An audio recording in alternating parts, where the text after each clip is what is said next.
Hey YouTube, Tay here. I hope you're all having a good day. Today we're going to be looking at Oddworld Soulstorm.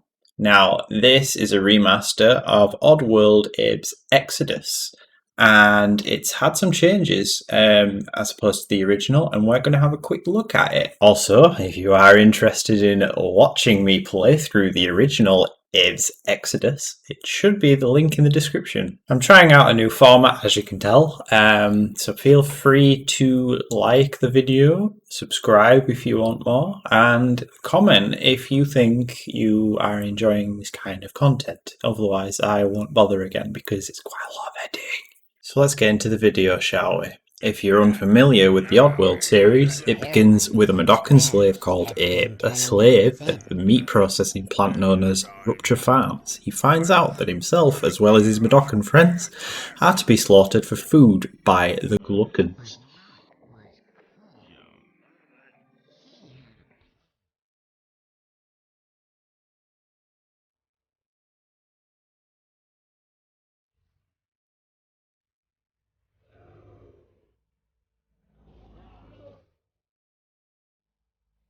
And like any other sane person, he tried to escape.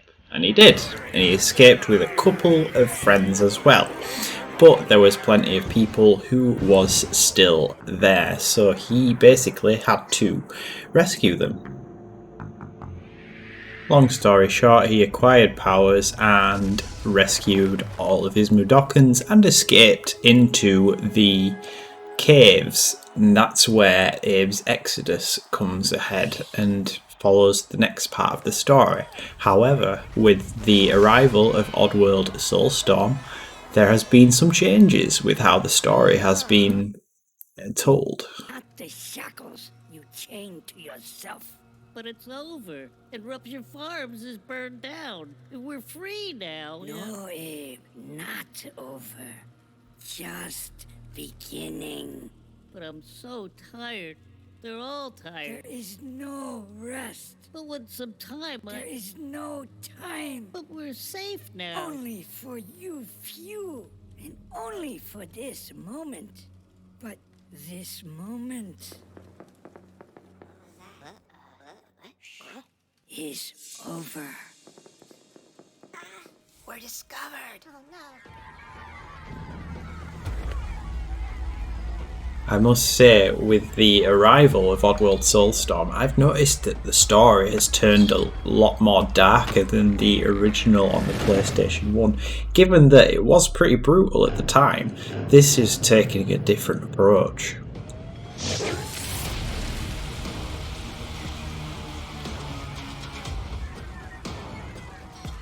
Looking at the mechanics of the game, we have some similarities with it being a 2D scroller, but with it being modern, they have added a 3D twist to it.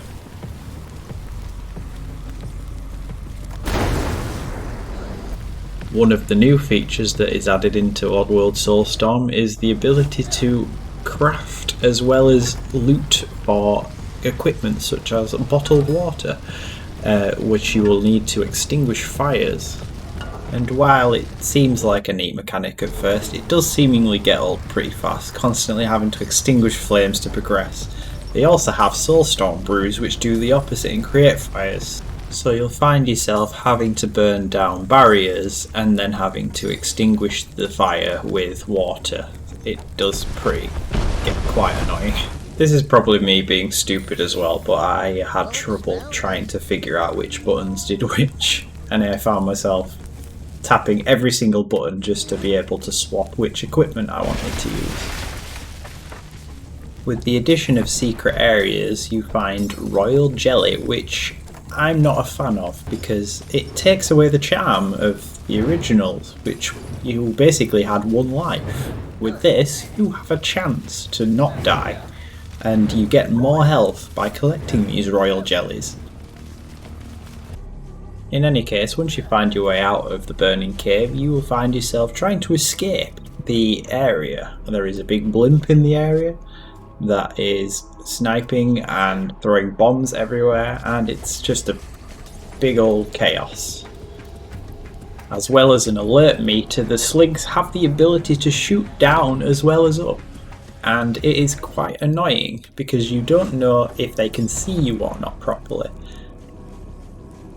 The chanting function has changed as well. You now control an orb which you can move towards stuff like sligs as well as the giant gong things that open doors.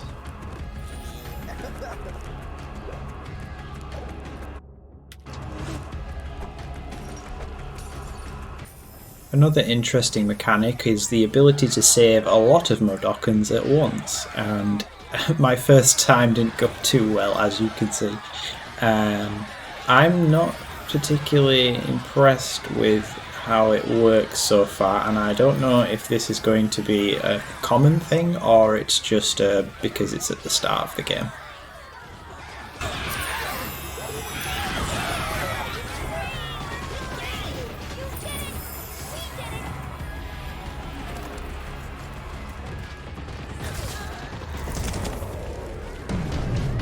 I'm sure there's going to be a lot of interesting mechanics for me to discover, but what I've seen so far is not a remaster, it's a remake. Oddworld Inhabitants have remade what, in my opinion, didn't need remaking. And while it does show you a different side of the same coin as far as the story goes, gameplay itself is worse than its original. What I do like about the game, however, is how fluid the movement is and how quick it is to get back into the game when you just die like a million times on the same spot. You don't have to sit there and wait for a forever loading screen, and I really like that.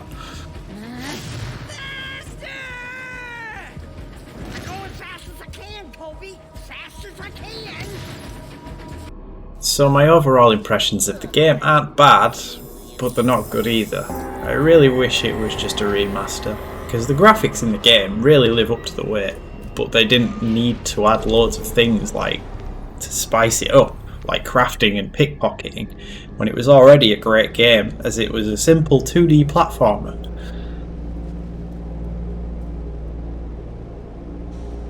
In any case, I'll continue to play this and see how it goes, but I hope you guys enjoyed my first impressions of Soulstorm. I was super hyped to see this game coming out, despite it coming out on the Epic Games Store. For my love of Oddworld Inhabitants, I still really wanted to play it, so if you guys want to play it, you can purchase it now on the Epic Games Store, otherwise you can wait a bit longer and then it'll come out on the Steam Store. Shh. But that will do it for me. Please leave a like and comment. I really want to know if you all like this type of video and if I should continue doing videos like this. Otherwise, thanks for watching, and if you made it this far, I'll see you all next time. Bye bye.